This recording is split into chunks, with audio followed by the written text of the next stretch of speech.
Boss, bakit may tagas yung shock ko? So, ito ba yung mga nagiging dahilan kung bakit nagkakaroon ng tagas yung mga shock natin? Front shock. Ito mga boss, gumawa tayo ng may tagas na front shock. So, papaliwanag ko sa inyo kung ano yung mga possible na maging sira.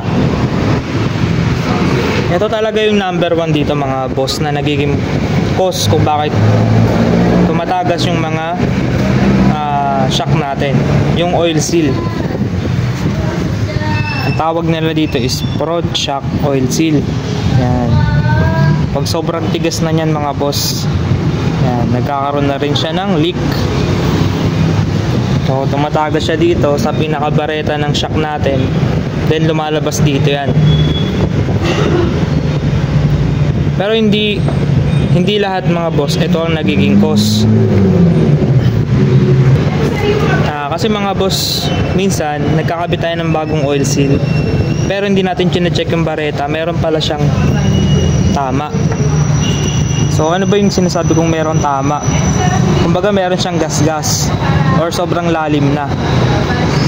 Kaya kahit lagyan nyo ng bagong oil seal, nagkakaroon pa rin ng leak. Kaya dapat i-check nyo rin yung pinakabareta. Tulad nito, pinakabareta na to is medyo okay pa siya. Hindi naman, meron siyang konting mga bakat ng gas-gas pero hindi naman ganong kalaki. Pwede pa siyang makuha sa liha. Lilihain natin siya ng pinong-pino. Yan, bago natin siya ikabit. Isa pa dito mga boss, ito yung pinaka dust seal kung tawagin nila. Yan, importante rin to na palitan. Kasi dahil dito minsan pumapasok yung alikabok, dumidiretso sa oil seal dito.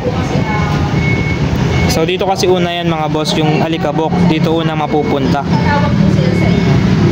Magkasama to yan.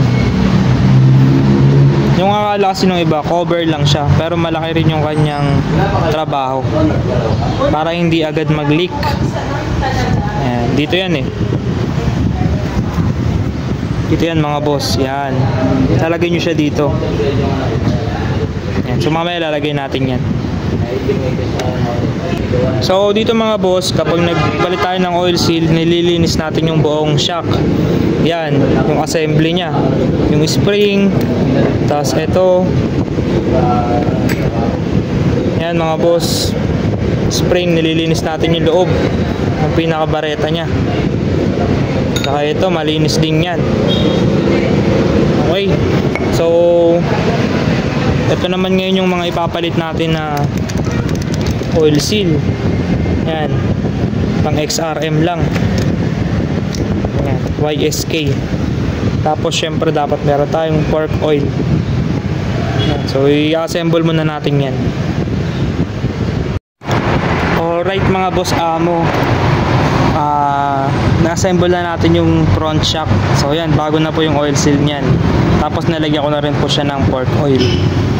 Dapat yung laro nya hanggang dito lang siya, siguro mga 1 inches ganun.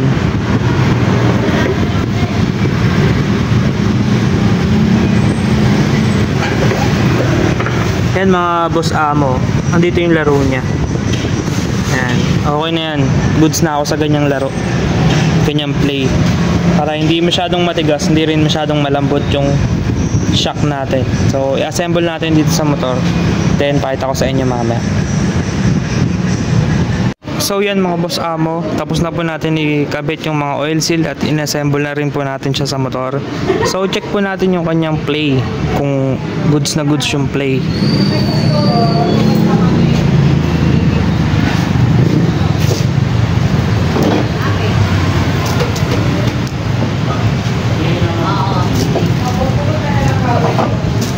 So yan mga kaboss amo, okay na okay po yung play ng ating ginawang shock dito mga kaboss amo. So all goods yan, tama-tama lang yung sukat ng ating oil. So meron naman po ako mga video na kung paano po yung paglagay ng oil dito sa fork. Hanapin nyo na lang po sa mga vlog natin. Yan mga boss, so all goods yan, maganda na yung laro nyan mga boss. Okay na po yan. Alright mga boss, so yan oh. Dito yung play ng ating shock. Yan. All goods na yan kasi hindi na siya ganun katigas, tas hindi rin siya sobrang lambot. Sakto lang siya mga boss yung play.